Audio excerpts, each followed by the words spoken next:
দখল দূষণে মৃতপ্রায় রাজধানীর 4টি খাল পুনরুদ্ধার, সংস্কার ও নান্দনিক পরিবেশ তৈরি করতে বড় প্রকল্প হাতে নেয় ঢাকা দক্ষিণ সিটি কর্পোরেশন। কালুনগর, জিরানী, মান্ডা ও শ্যামপুরের খালের জন্য 898 কোটি টাকার এই প্রকল্প গ্রহণ করা হয়েছে। আর 2026 সালে জুন মাসে কাজ শেষ হওয়ার কথা ছিল। প্রকল্পের আওতায় 4টি খালের দুই পারে দৃষ্টিনন্দন ওয়াকওয়ে, বাইসাইকেল লেন, বাচ্চাদের খেলার মাঠ, মাছ ধরার শেড, ফুডকোর্ট ও কফি শপ নির্মাণ করা হবে। তবে এ যেন ভূতের মুখে রামের গল্প। বসুন্ধরা, উত্তরা, বনশ্রী, কুড়িল ও বাড্ডা সহ রাজধানীর বিভিন্ন স্থানে অভিজাত ও অত্যাধুনিক মানের ফ্ল্যাট কেনার এক নির্ভরযোগ্য প্রতিষ্ঠান প্লেজেন্ট প্রপার্টিজ লিমিটেড। এই প্রকল্পে নাগরিক সুবিধা ও জনপরিসর বাড়াতে খালগুলোর পাশে গড়ে তোলা হবে পথচারী সেতু, শপিং মল এবং পাবলিক টয়লেট। তবে প্রকল্পের নামে উল্টো চিত্রে নাগরিকদের মাঝে এ যেন অস্বস্তি। প্রকল্প সূত্রে জানা গেছে, ঢাকা ওয়াসা থেকে খাল বুঝে নেওয়ার পর 2021 সালের ফেব্রুয়ারিতে স্থানীয় সরকার বিভাগে উন্নয়ন প্রকল্প প্রস্তাবনা দেয় ডিএসসিসি। প্রকল্প যাচাই কমিটির সুপারিশের আলোকে পরবর্তীতে 2022 সালের অক্টোবরে একনেক সভায় পাশের পর নভেম্বর প্রকল্প বাস্তবায়নের প্রশাসনিক অনুমোদন দেওয়া হয়। 2026 সালের জুন মাস পর্যন্ত এ প্রকল্পের মেয়াদ ধরা হয়। সেটি এখন কাগজে কলমেই পড়ে আছে। উন্নয়নের নামে 2022 সালে 23 মে কালুনগরে খালের পাশে অবস্থিত বাড়িঘর ঘুরিয়ে দেয় দক্ষিণ সিটি কর্পোরেশন। কথা ছিল, বাসিন্দাদের বাড়িঘরের যে অংশ নেবেন সেখানে ভর্তুকি দেওয়ার কথা থাকলেও উল্টো বাসিন্দাদের উচ্ছেদ অভিযানের নামে গুনতে হয় মোটা অঙ্কের টাকা। স্থানীয় প্রভাবশালী আর তৎকালীন কাউন্সিলরের যোগসাজশে চরম ভোগান্তিতে পড়তে হয় ঢাকার কামরাঙ্গীরচরের কালুনগর এলাকার বাসিন্দাদের। সরেজমিনে দেখা যায়, কালুনগরে খালের উন্নয়ন তো দূরের কথা, পুরনো চেহারা চেয়েও দূষণ দূষিত আর মাদকসেবীদের নিরাপদ আশ্রয় কেন্দ্রে পরিণত হয়েছে। শুধু এখানেই শেষ নয়, বাসিন্দাদের উচ্ছেদ করা জায়গা এখন রিকশা আর ভ্যানের গ্যারেজ। সিটি কর্পোরেশনের পক্ষ থেকে ভুক্তভোগীদের ভর্তুকি দেওয়ার জন্য নামের তালিকা পর্যন্তই সীমাবদ্ধ ছিল। অধিকার আর অভিযোগ নিয়ে কথা বলতে মেয়র থেকে আদালত সবখানেই ছিল ব্যারিগেড। সরাসরি নকশার জমিন জোর জবরদস্তি করা তাপস সাহেব ভাঙ্গা নিয়ে গেছে। কোনো আমাদের ক্ষতিপূরণ দেয় নেই, কোনো নোটিশ দেয় নেই, কোনো কথা বলে নেই।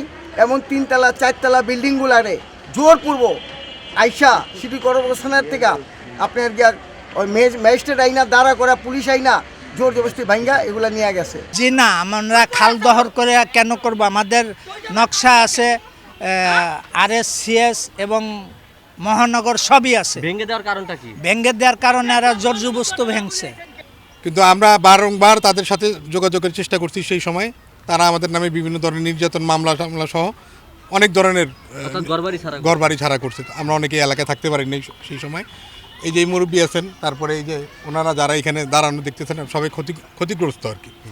কালুনগরে ডিএসসিসির এই অভিযানে অসংখ্য নাগরিকরা তাদের মালিকানাধীন সম্পত্তি হারিয়ে অসাধু চক্রকে দিতে হয় মোটা অঙ্কের টাকাও। প্রথমে এরা 3 দফে আমাদের জমি নিছে। প্রথমে যেমন আমার নিচে 8 ফিট নেওয়ার পর একটা সীমানা পিলার দেওয়া হয়েছিল। বলছে এরপর থেকে আর নেবে না, যদি নেয় ক্ষতিপূরণ দিয়ে নেবে। কিন্তু এরপর আবার হঠাৎ করে আবার আসে, মাইকিং করছে 30 ফুট আবার নেবে। কিন্তু ওই সময় একটা গ্রুপ আসছিল, সম্ভবত জনপ্রশাসন মন্ত্রণালয় থেকে কিছু লোক আসছিল। ওরা বলছে ক্ষতিপূরণ দেবে।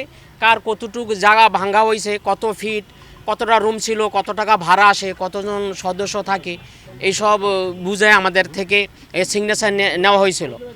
কিন্তু এরপরেই আমাদের এগুলি সব ভাঙ্গা দেওয়া হয়েছে। আর ভাঙ্গার সময় আমাদের কোনো সুযোগ সুবিধা দেওয়া হয়নি। এখানে আমার কাঁচা ঘর ছিল, টিনের ঘর ছিল, ভাঙ্গা লাগছে ওনারা, ভাঙ্গা তারপরে এই পিলার করছে। তো জিজ্ঞেস করতে কোনো উত্তর দেয় না, খালি বলে বড় ছাড়াইব, সামনের সপ্তাহে তারা জিজ্ঞেস করবেন। হ্যারে জিগাই কয় তাপস সব জানে, এগুলো আমরা জানি না। উচ্ছেদকৃত এসব জায়গা এখন অনিরাপদ আর মাদক ব্যবসায়ী ও সেবীদের আশ্রয় কেন্দ্র। এখন আমরা এলাকা হিসেবে আমরা খেতেছি। এখানে তো কোনো দলীয় কোনো নেতা যুক্ত নাই। না, দলীয় কোনো নেতা কোনো যুক্ত নেই। আপনারা অর্থাৎ সাধারণ যারা, আমরা সাধারণ জনগণ এটা করে ভোগ করতেছি। কোনো জায়গায় গেছি না, কোনো রকম আশ্রয় রয়েছি আমরা। এখানে মনে করেন যে কোনো নাম করে যে কোনো টাইম করবো আমরা চলে যাবো। এটার ভিতরে কি স্থানীয় কোনো নেতাকর্মীরা যুক্ত আছে কিনা? কোনো নেই, আমরা মনে করেন কোনো জায়গা পাইতেছি না, তো মনে করেন। এদিকে প্রকল্প আর ভুক্তভোগী নাগরিকদের বিষয়ে ঢাকা দক্ষিণ সিটি কর্পোরেশনের প্রশাসকের মুখোমুখি হন ভিওডি বাংলা টিম। এ সময় তিনি বলেন, এ ব্যাপারে তদন্ত করে দ্রুত সময়ের মধ্যে ব্যবস্থা নেওয়া হবে।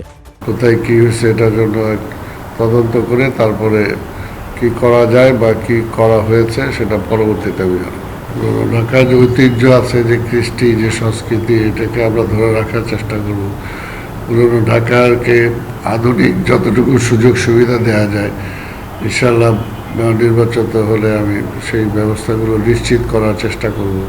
কালুনগর খালের দুই পাশে 4টি পথচারী সেতু, 2টি পাম্প হাউস, 1440 মিটার ওয়াকওয়ে তৈরি, 96টি বৈদ্যুতিক বাতি, 80টি বসার বেঞ্চ এবং 1টি ফুডকোর্ট সহ সবুজায়ন, বাগান নির্মাণ, ওয়েস্টবিন ও অন্যান্য সুযোগ সুবিধা স্থাপনে ব্যয় ধরা হয়েছে 93,79,66,000 টাকা। তবে এসব নাগরিকদের কাছে দিবালোকের স্বপ্ন। আল আমিন এম তাওহিদ, ভিওডি বাংলা, ঢাকা।